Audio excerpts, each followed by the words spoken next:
The Jack Benny Program.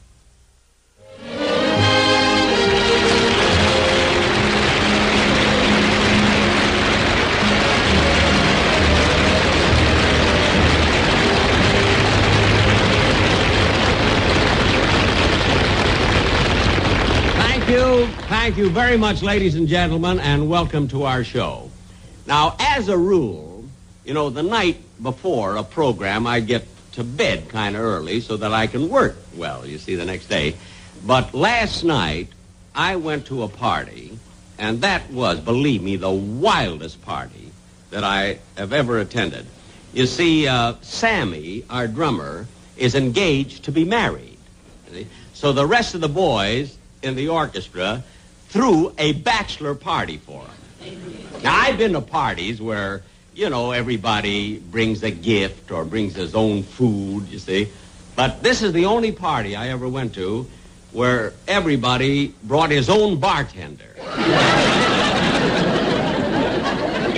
Now, personally, I thought that this was ridiculous because when we sat down to dinner, now, our first course, we had vodka consomme, and then we had a salad. We had hearts of lettuce with a rum dressing. And then for our main course, we had Mexican chicken stuffed with tequila. And then some of the boys wound up with chopped liver. Not to eat, that was their condition. Now, at exactly 12 o'clock, midnight, they all raised their glasses to drink a toast to Sammy, see, because of his engagement. And then they turned out the lights, and they brought out a huge cake. And just as Sammy was about to cut the cake, out jumped a girl and immediately went into a striptease. You see, and everybody applauded, of course, everybody but Sammy. He was furious, you know. Not that Sammy's a prude or anything, but it seems that the boys accidentally hired the girl that Sammy's going to marry.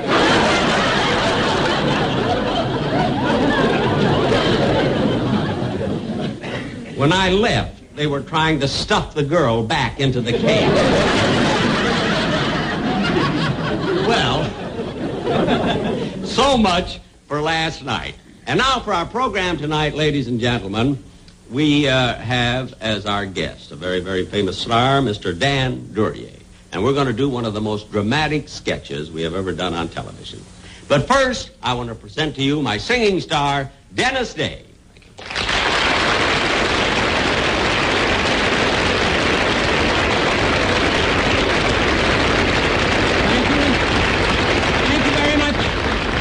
Thank you, ladies and gentlemen, but I'm not going to be on the show tonight. So long, folks. Dennis, come back here. What'd you just say? I said I'm not going to be on the show tonight. Why not? Because you gave Dan Duryea the star dressing room, that's why. Well, of course I gave him the star dressing room. Dan Duryea is the star of his own television show. He's been a big hit on the Broadway stage. He's made hundreds and hundreds of great movies. Gee. Well, I thought you'd be impressed. Yeah, it makes you look like nothing.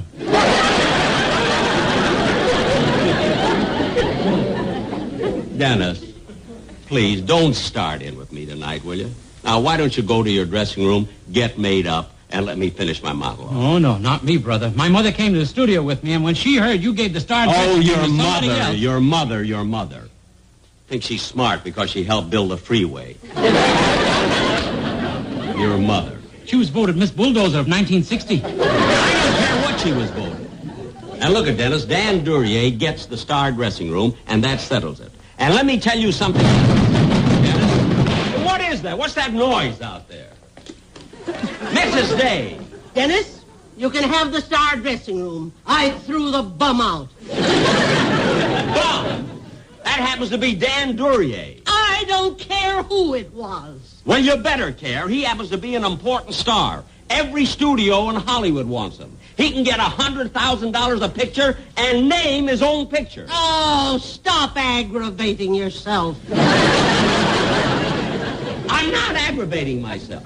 Let me tell you something. Mrs. Day, if you weren't a woman... Since when did that stop you? And Mrs. Day, remember when Dennis first came to work for me? Nobody knew him. They didn't know who he was. Look what I did for him. Look what I did for your boy. I helped him. I guided him. I encouraged him. Ah, shut up!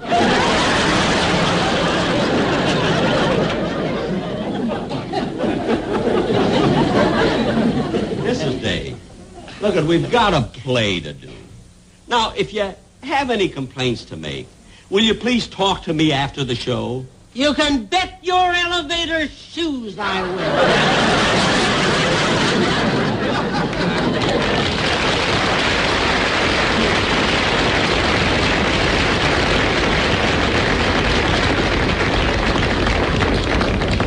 Oh, Don, you can go, too. Ew, what a grouch. What'd you say? I was talking about my mother. Oh, Don Wilson, will you set the scene for our play, please? Ladies and gentlemen, for our feature attraction tonight, the Jack Benny Players present an original spine-tingling melodrama that takes place in a roadside hamburger joint entitled Death Across the Lunch Counter, or He Died Sunny Side Up.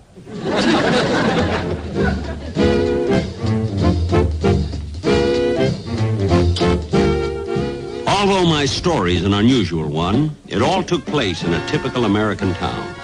I am a typical American man in a typical American business, which is identified with my typical American name, Charleston T. Gundlefinger. The T stands for typical. Hey, kid, no dancing. Okay, Charlie. It's almost midnight. Why don't you go home? Well, sure. Wait, bud. Let's see, a ham sandwich and pie a la mode. That'll be 85 cents. Yeah. Take it out. Hey, wait a minute. You've never eaten in Gundlefinger before, have you? No. Well, I trust people. Go over to that cash register, put in your dollar, and take your 15-cent change. I wouldn't like to go. Oh, you're honest, aren't you? Of course. Well, go ahead. Okay.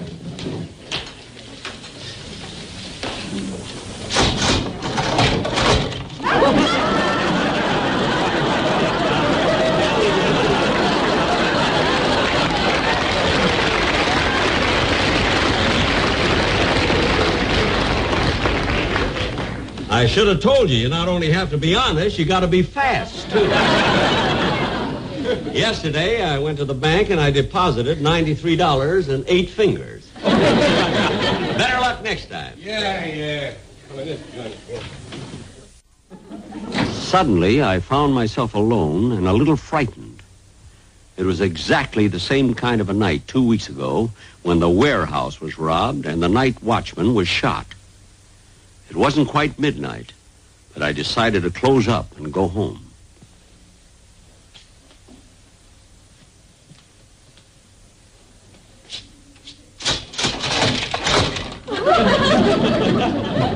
It's only me.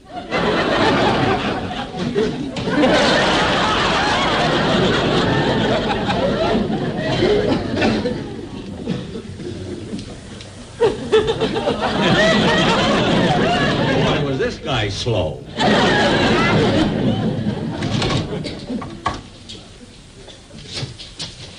Give me a bowl of soup, will you? Well, I was just closing up, but all right. Right over there. Sit up. Yes, sir. There you are. Hi, Charlie. Hi, Chubby. It's chilly out. I'd like to get a cup of hot tea. Well, I was just closing up, but okay. Even though the men who murdered the night watchman were still at large, I had a feeling of security. For here in my lunchroom was the chief of police, Chubby Wilson.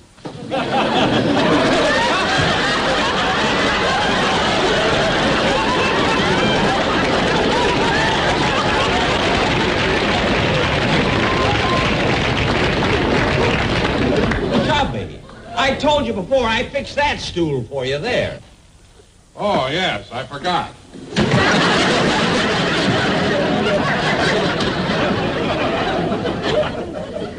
When you come in here next week, you'll never know this place. Huh? I'm having the whole joint done over.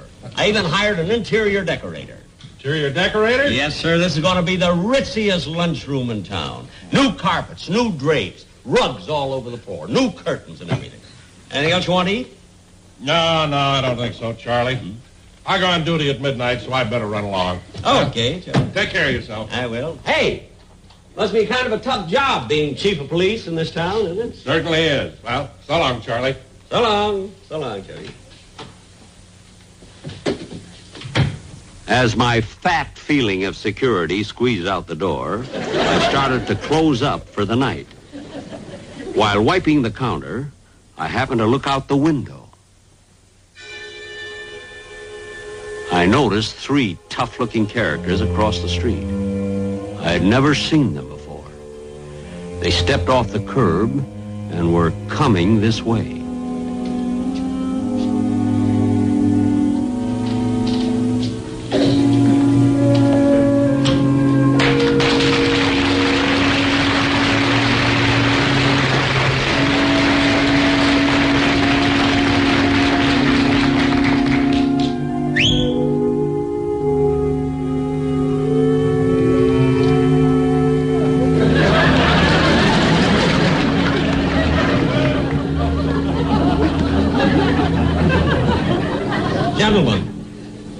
Gentlemen, it's past midnight, and I was just about to close up.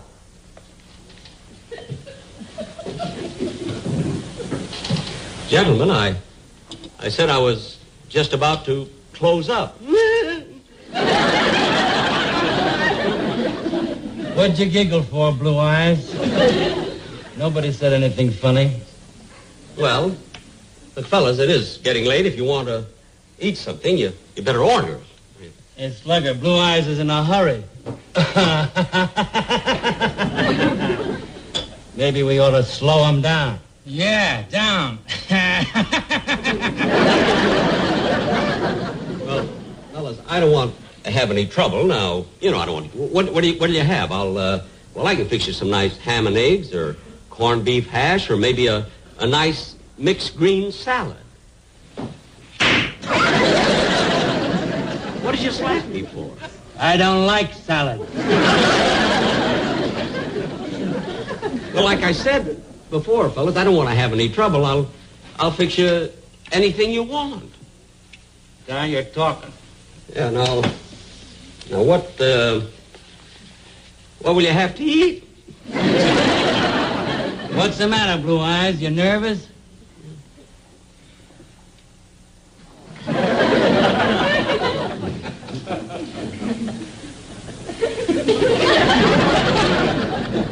I didn't know what he was smoking, but whatever it was, the filter wasn't working.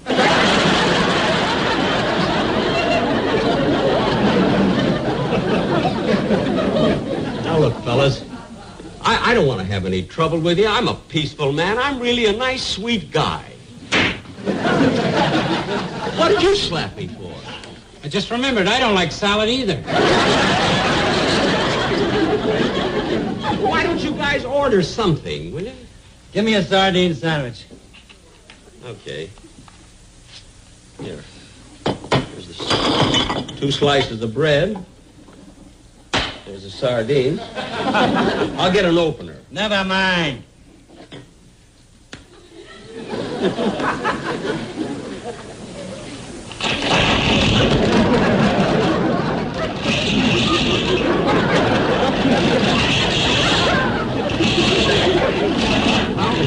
How can you eat sardines without taking them out of the can? Why not? Would you take pie out of the crust? I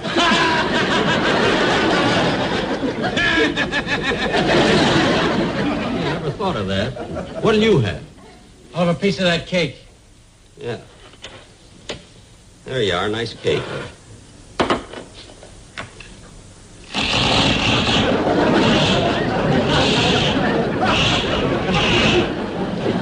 That sound you heard really made sense. I gave him marble cake.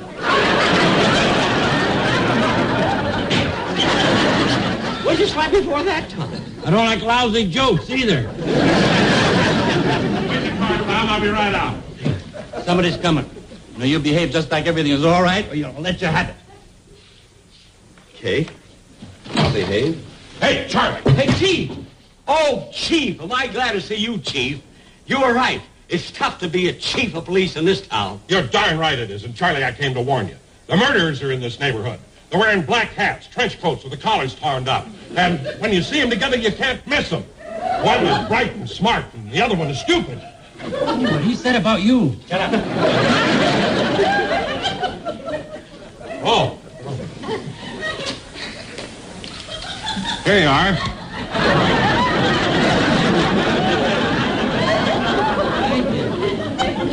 See any suspicious-looking characters around here, Charlie, just let me know. Oh, I will.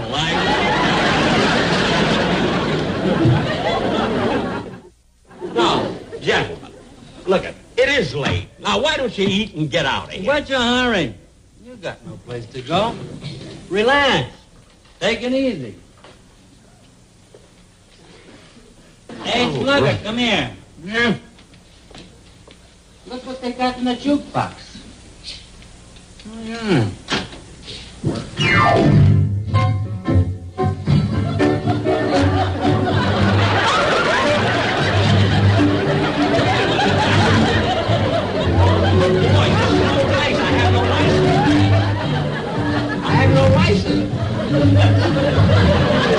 Boys, please, this is a restaurant. Wait a minute, fellas, I have no license for dancing. Wait a minute.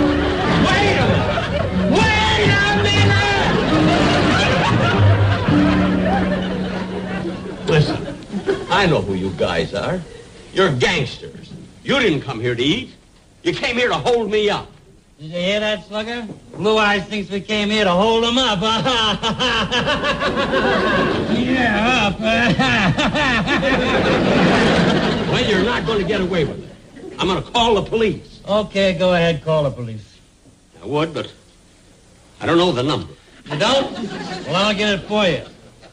Watch this.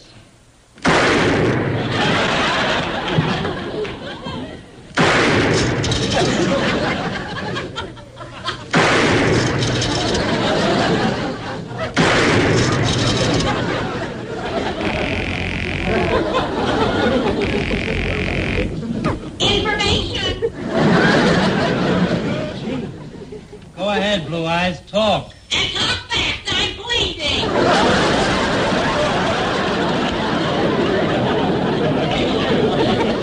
Go ahead, she'll give you the number. I knew you were yellow. Oh, yeah? I think I'm yellow. You're not so tough yourself. Where'd you get that scratch on your face? My mother threw him out of a dressing room. Quiet.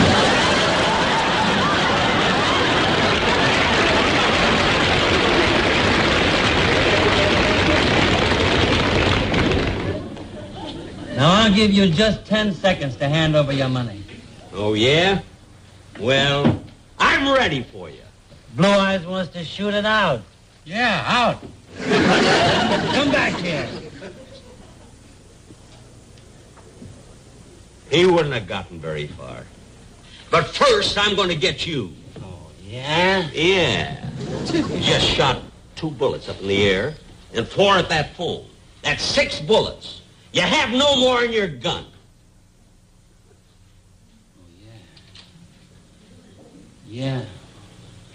Please. Please, mister. Don't shoot. Don't shoot. I didn't mean any harm. I was just kidding. Oh, you were kidding, eh? Well, take that. Oh, he got me, Slugger. He got me. I'm dying, Slugger. I knew the day would come. I knew I couldn't get away with it. Everything's getting black. I can't see. Slugger, I'm dying. You've been the best pal I ever had, Slugger. But now we have to part because I'm dying. Goodbye, Slugger. Goodbye. I'm dying. I'm dying. I'm dying. Well, fall down, you big ham. I don't want to die. Help me, Slugger. Help me. I'll help you.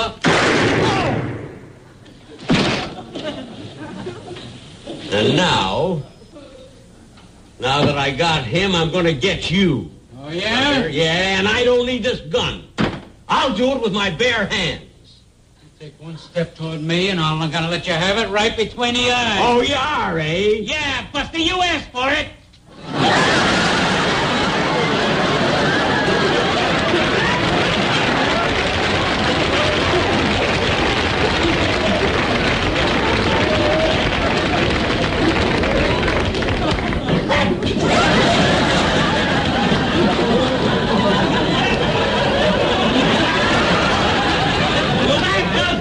Take that!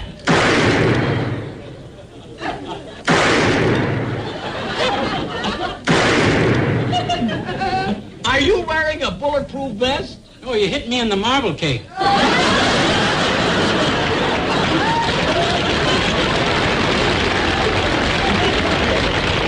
right, then take that!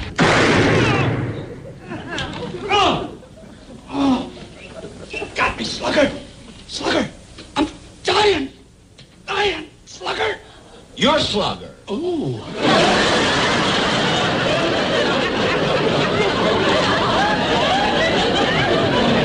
He got me. Everything is getting black.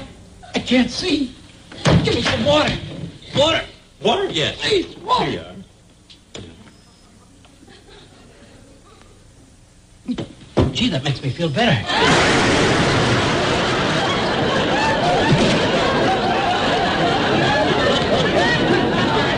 And now that I got both of them, I'm going to get you. Me?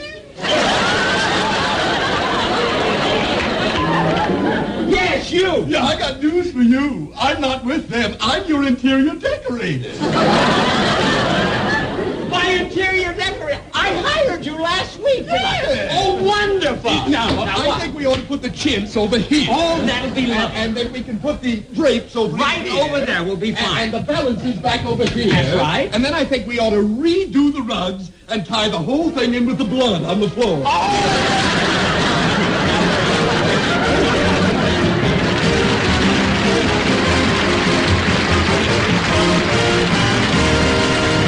Jack will be back in just a moment. But first, here's a word of importance for everyone.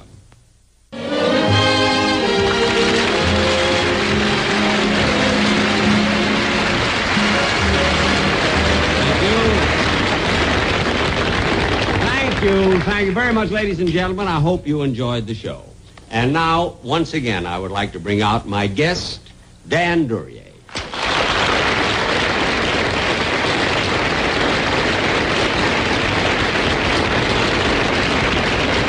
Dan, thank you so much. It was wonderful having you on the show. Well, thank you, Jack. You know, I did this just as a favor to you. Really? As a rule, I don't play these tough guy roles anymore. I like people. I'm a real, kind-hearted, tender person. I know you are, Dan. You're a real sweet guy. I know all about you. Thank you. Now, I understand you're leaving tomorrow on a trip. Mm-hmm. You're going to be gone for quite a while, so instead of waiting for it, I'll give you your check now for the show. Oh, thank you.